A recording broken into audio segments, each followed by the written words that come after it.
Hey you guys, hello, hi, this is me, this is Motantidi or Khadindizi Ray Internet, and I'm back. Hello, yala. Thank you all for subscribing and all of that, but also the well wishes. Some of you seem really worried about, I don't think I'm ugly, by the way. I just don't, and I don't care. I'm saying for as long as people are going to say it, let's run with it, but we're not going to dwell on that. We're going to talk about something else today. The rapper Dee Koala, I'm not really familiar with her, believe it or not. I don't know how. Been like living under a rock or something. But she's trended because her ex or her, it has to be her ex at this point, baby, posted about her terminating two of her pregnancies. And it's important that I say her pregnancies because they're fucking hers. And I am pleasantly surprised and happy because we are such a conservative country for the responses that I'm seeing, especially from young women, and this new understanding. It's not new, but it's more widespread, I suppose, that the men have in actual fact been trapping and humbling us bitches with these babies for a while now. While I'm telling you, they're always driving a narrative. Whenever a man decides that you're doing something or you need something, or whenever they work hard and it feels like a campaign, it's their insecurity or it's something that they're doing. How much they'd have to say, after God, fear women, women lie. We all know they be lying, right? No woman wants to be alone. You want to get married. It's them. They want to exploit you for your labor. Okay. Women are trying to trap us with babies. Are we? I want to put a baby in you. Like you get excited. Why? Why? Why is that exciting? That he wants to make you responsible for another human being that he knows he gets to opt out of parenting. It backfired. It's really a shame. I don't think men get to speak on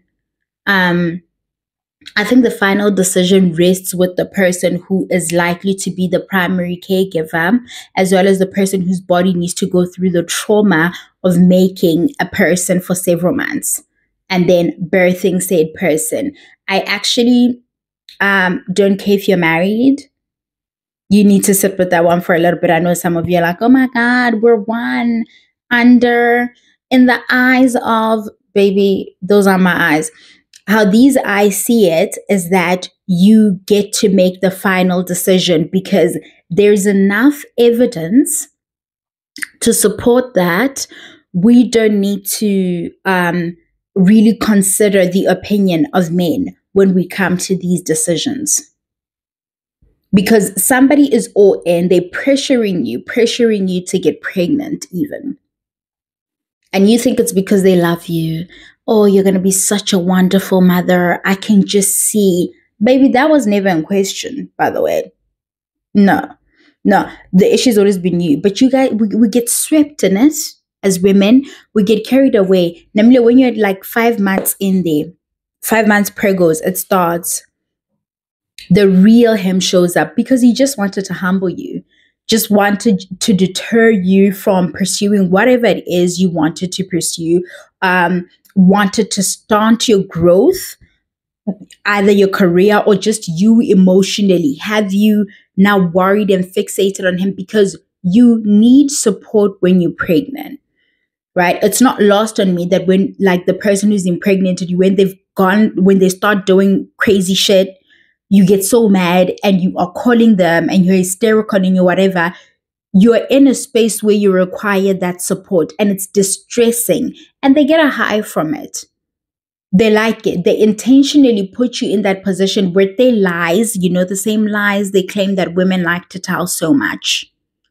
Whenever they say something too many times, it's their own stuff. Or they love to project. Like, and they be so serious when they do it. I don't even care if you're married, you're 2 babies in, you have changed like all the diapers here. I help doing all the homeworks with the kids. the kids run to you because kids learn early on who is the responsible parent. They pick it up early. Every time your kid falls, they run to you. They never run to their dad. Every time something happens, the kid runs to you. If you're in that dynamic where your husband is like, I want a third baby, we want a lot of stuff. We do.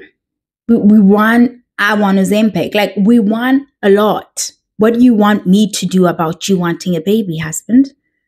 Mara, the problem with you guys is that, see, the old school girls did us such an injustice, and I am mad at them, and I'm also proud of them. The old school girls were the ultimate gangsters. Like, moving in silence was their thing. If they realize that, I've told you guys, I know two older women well into their 50s at this point who shared with me they were married and their partners wanted to have more children. And they looked around, they were like, that's not going to happen. Marinara papa a little bit, you know, your mouth is moving a lot. But like, the girls would just go get the jab and continue with life. Like, literally, one of them was like to me, oh, like, it's not a chat, but it really, you guys want to talk, sort your feelings, girl. If you like your marriage, you don't want to ruin it. You know, you don't want to have this fucking baby, but because they must control you and they must make all the rules and you must follow them, just go to the clinic, lunch. Oh. Go to the clinic at lunch and get the jab and say nothing. Say nothing. Have all the sex you want to have and stuff. Chart even. Yeah. Chart and be like, this is the day for the egg. This is our highest chance, because just put yourself one aside. Because they're kids already. Why would you put yourself through that? This man put this girl on blast trying to embarrass her, and the girls let him know that we're no longer embarrassed. Do you understand? Maury Stopes is our do-over. We're not trying to bring people into the world and then abandon them and try to do over while there's a person here whom we made and we had no reason to do that. There are resources available to us. I wish, however, the conversation was protection, because I know we're having and seeing more of the effects of long-term use of contraceptives. So condoms are still our best bet, and I wish that is more the conversation. I love that we are working hard to remove that stigma from our fetus deletus, but I really wish we could also engage in the conversation of preventing that situation, because that's still traumatic. Like, I'm pro-choice. I love how the girls don't even say they're pro-choice. The girls are like, I'm pro-abortion. Pro-abortion, girl. I love that for the girls. I'm super pro-choice in a way that I can't even explain. Like, super, super, super. I just feel like it can, especially in such a conservative society, some people can still carry that stigma, that shame, that, oh my God, it's a sin. So avoiding that situation altogether is what's best. So not letting these dudes nut in you. And I know we get carried away, baby. You guys know Rahadi's only smart or, you know, somewhat okay for 30 minutes of the day when she's to record a video. The other times I'm ditzy like you. And we've all gotten carried away and it's like, oh my God. Let's get no plan B. I've told you guys this. But that one don't work. It's a lot of Plan B babies walking around here. Okay, that particular brand. I know Plan B babies, but that's not the point. I just wish we could have that conversation a lot more. I'm hoping she takes care of her body a lot more, so she doesn't have to keep going to the clinic to do this. And allowing a man to nut in you cannot be how you show somebody that you love them, because there's a screenshot of her saying that, you know, like thinking you letting a dude nut in you is how you keep him, or he's not gonna go anywhere. Like, Babe, that's never a thing. That's never gonna work. I think Gilly 98. My 98 and a little guy. Are they 26 or 7, something somewhere around there? So she's old enough to have somewhat of a grasp on what it is that's going on. But in terms of trying to shame her, did not work, backfired. We're no longer having babies for you. Boo hoo, go cry about it over by your grandmother's house. And there's nothing she can do about it.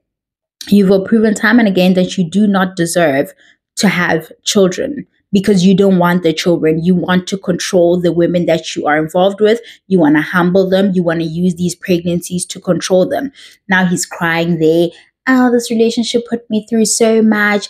Blah, blah, blah, blah, blah. You want a baby so fucking bad. Go get the next bitch who wants to have your baby pregnant and then be a present dad. Since you want to be like a, look at, oh, Wabadimu, Mpwabadimu. She's a goddamn video on her own. She kept that baby. Now look at her. Right? And it's not even coming from a place of judgment more than I'm like, let's take our lessons from the people who are in the public eye, making the kinds of mistakes that people make in everyday life. Let's take our lessons from them. We don't like everything cannot be that you are Thomas Mahologa and you must experience everything firsthand. No. People are making mistakes here in front of you. Take the lessons and go. But anyway, that's my chat. Don't keep the baby. Even if you're married, you get to decide what it is you're doing with your body. And resist the urge to comment, it's not fair, because what is? Is it fair that I'm going to bring a child into the world and you're going to get to walk away from the child and like decide when to show up, and then I'm going to have to go through to the maintenance court, and then this child is not going to have a present father and blah. Like, is that fair? Like, please work on that. Resist with all your might to type in here all the fair and unfairness of the world. And the baby is both. The baby is mine. Okay? And there is no fucking baby. Oh, that's it. Bye, Ella.